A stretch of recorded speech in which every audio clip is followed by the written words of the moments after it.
welcome to Along the Rock, brought to you by the Radar Free Press. I am your host, Kaitlyn Blum. Today with us we have Kyle Ferrebee. How are you doing today? I'm doing quite well. Nice to meet you. Glad to be here. I'm glad you're here. So today we're here to talk about the Reagan Boyhood Home that's in Dixon, Illinois, right? Yes, ma'am. All right, can you just tell us just a little bit about the Reagan Boyhood Home? Sure. So the Ronald Reagan Boyhood Home is actually the first of 5 homes that young Ronald Reagan would live at while here in Dixon, Illinois.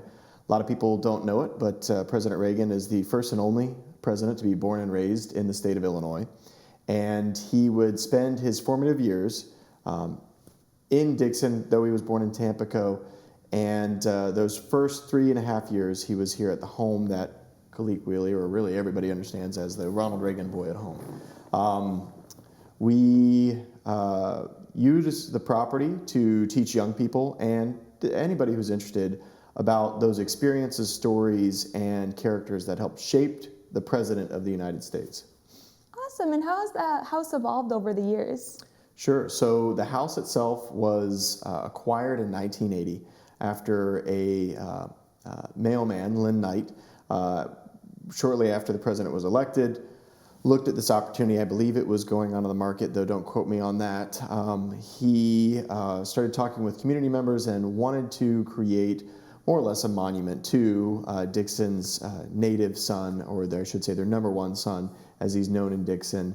And really him and a number of other community members got together and purchased the home in Dixon, Illinois, where they began a restoration process with Fisher Architects to develop it into an exact model of what young Ronald Reagan saw when he was growing up. And so it opened February 6, 1984, when President Ronald Reagan came for his birthday. That would be the grand opening for people to tour the property.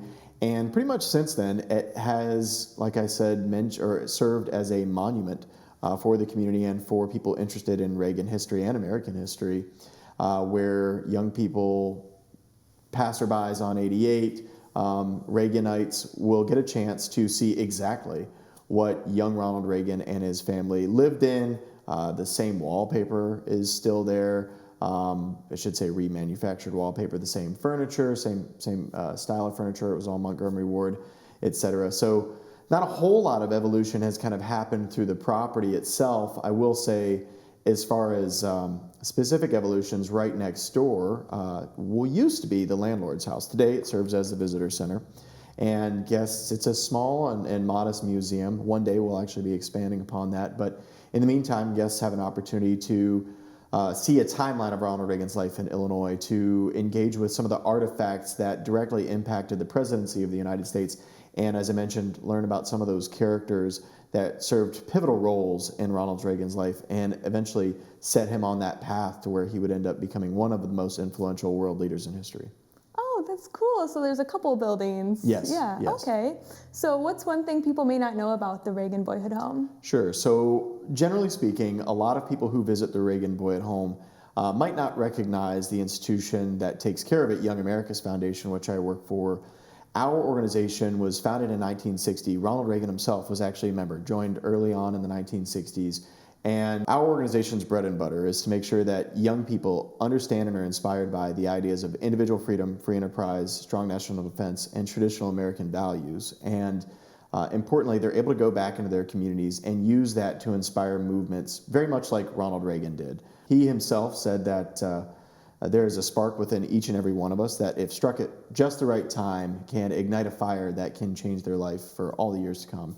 And Young America's Foundation, we take care of President Reagan's ranch in Santa Barbara, and we utilize these presidential properties to give young people a very tangible experience with these ideas that might otherwise seem very esoteric when students are kind of taught about hard work or justice, integrity, things like that. They're able to see very clearly how those values played out through an individual and how it ended up impacting a world. So you have a lot going on for the youth. That's really neat. Yes, ma'am. So there's tours, right? Can you tell me more about the tours you have? Sure, yes, we do tours. We are open to the public Thursdays, Fridays, and Saturdays. And each tour is an hour long. We start at 10 a.m. Tours happen on the tops of the hours, so 10, 11, 12, 1, 2, 3. Last tour leaves at 3 o'clock. And then Mondays, Tuesdays, and Wednesdays, we reserve for school tours, large group tours coming from out of state, so that way we're able to give them a very controlled experience. Oftentimes those private tours will also provide a Reagan trail throughout all of Dixon, show them the multiple different sites that helped influence him, to include Lowell Park, where he was a lifeguard and saved 77 lives, which he would say is his greatest accomplishment. That sounds wonderful. So I have a question, like what's the biggest challenge with maintaining a historical site and the programs that you have going on? Sure. I would say probably the biggest challenge is time. It is, over time, the older something is, the more weather hits it, and actually we just underwent a very extensive restoration for the property. Since it was reconstructed, there were periods of time that there were some exposed wood, which allowed for a little bit of punkiness to come in. So we're very thankful to have partnered with Choice Builders and Tucker Painting to restore the property to its wonderful glory, brand new paint, brand new exterior, and then we're in the process right now of reproducing the wallpaper in the house. What we are doing right now is sending off the wallpaper to a number of different manufacturers, and they are replicating to the best of their ability, and we'll end up going with the best reproduction house. So that has been quite challenging. It's kind of a niche thing to do, so that aspect of the historic preservation has been tedious but very enlightening project. Well, it's exciting to hear that you have such a fine attention to the details. Yeah, That's really cool. We try to give people a very intimate experience with Ronald Reagan.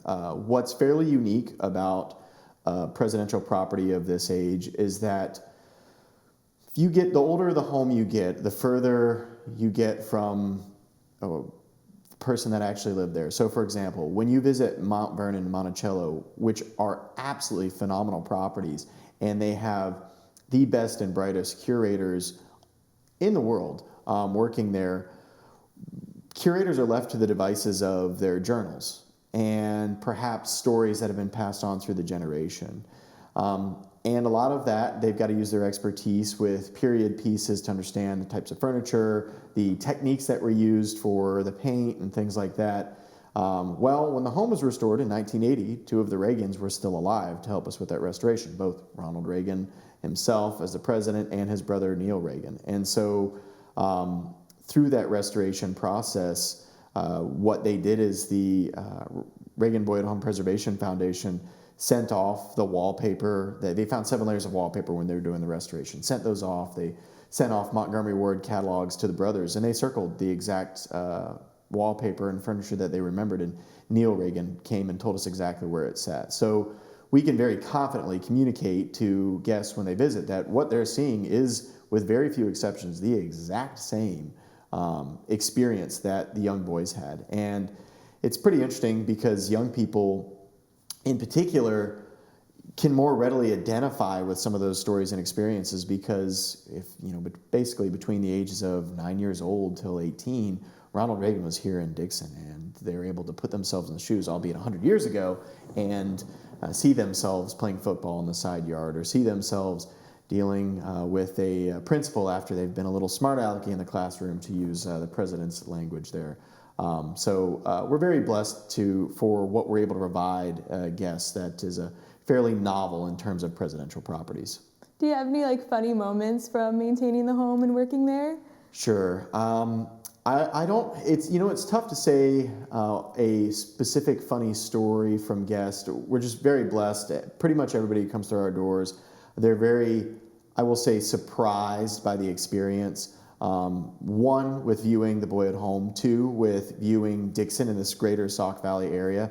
I think a lot of people, when they are driving through this area, they might, rather infamously, a politician once said, this is flyover country. And I think a lot of people think that this is just an area that you kind of pass through. But when people stop and they visit the Boyhood Home and they see Dixon and they see Rock Falls and they see the whole greater Sauk Valley community, I think a lot of people are oftentimes pleasantly surprised by the pride that the communities take, the beautiful architecture that we have in this area, And so it's always heartwarming when you have guest after guest saying, well, I didn't expect this. This is really amazing. I hope I have a chance to come back later on in life. Well, thank you, Kyle. I really appreciate you coming here to talk to me today. Absolutely. Really appreciate the opportunity to speak with you guys.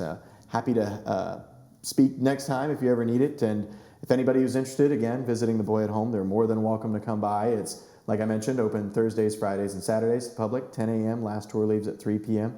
Anybody and everybody's welcome. And if you can't make those days work, just give us a call. You can reach us at 872-USA-1776. We'd be happy to take care of you. Perfect. And I want to say thank you to our listeners and to our production crew, of course. Now remember, the Radar Free Press is free, so we do rely on those likes, shares, and comments to keep us thriving. And if you want to see more stories like this, check out theradar.online.